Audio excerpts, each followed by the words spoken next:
Good morning, everyone. And I want to say I appreciate all of my subscribers and people who are looking. Thank you. I'm glad you have an interest in Indigenous lore. So, some of the comments that I've gotten recently have led me to a conclusion that I need to address the purpose of turnout. So the turnout style that I went through hasn't been practiced in probably 150 years. These days, turnout isn't done. You go through your naming ceremony to become an adult by going through like Sundance or Sweat Lodge, and then you get your name.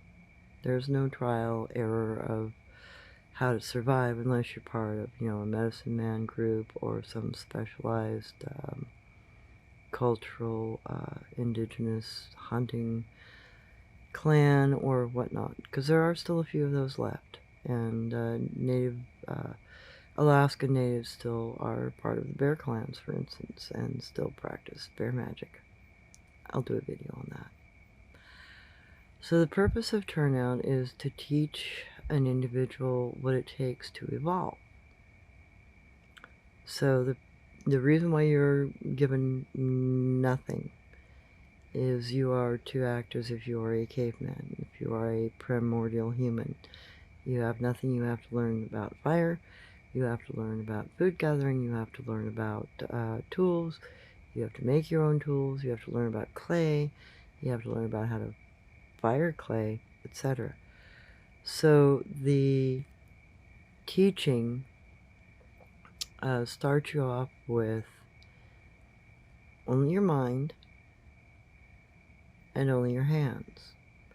That's why you break your game's neck and you peel the hide off by hand backwards off the body. Or you hand catch a rabbit.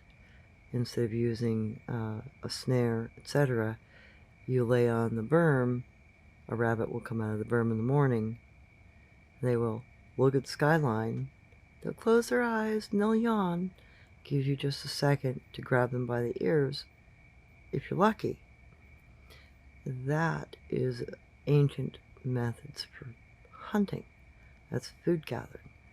Then there's also, grain collection or root collection, greens, like vegetation collection, edible plants like asparagus, that grows wild in the desert, for instance.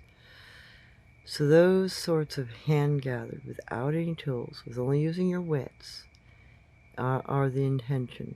So that's where you start. During your trial, the months to a year that you take to learn these things, you have to figure out how to build your own fires. You have to figure out how to nap your own stone tools. Do you break them? Etc. Did you do something wrong? Is it not sharp enough to do? Is it too heavy? Can you not mount it correctly? And you have to learn traps. Does your trap work? Does it fail?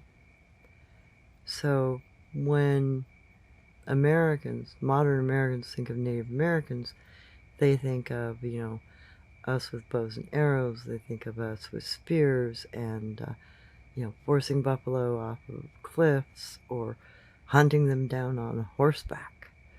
That was later. We survived for thousands of years without tools, if not millions, before any of us ever utilized a tool. So turnout, my family style of turnout, is to teach you the primordial methods of survival, which is exactly the same methodology of survival that the Skookum, Oma, Yaren, Guanche, Ishka, and other tribes utilize. Now, some of those tribes are more friendly. They're more hominoid-like. So they can be reasoned with. They can be treated with, and they can be traded with. Redbone people, Gugway people, not so much. You have to be careful of those kind of people, They're part of the giants families. They're part of the shark tooth people's family, what we call the fish people families. They're carnivorous and cannibalistic. So keep that in mind.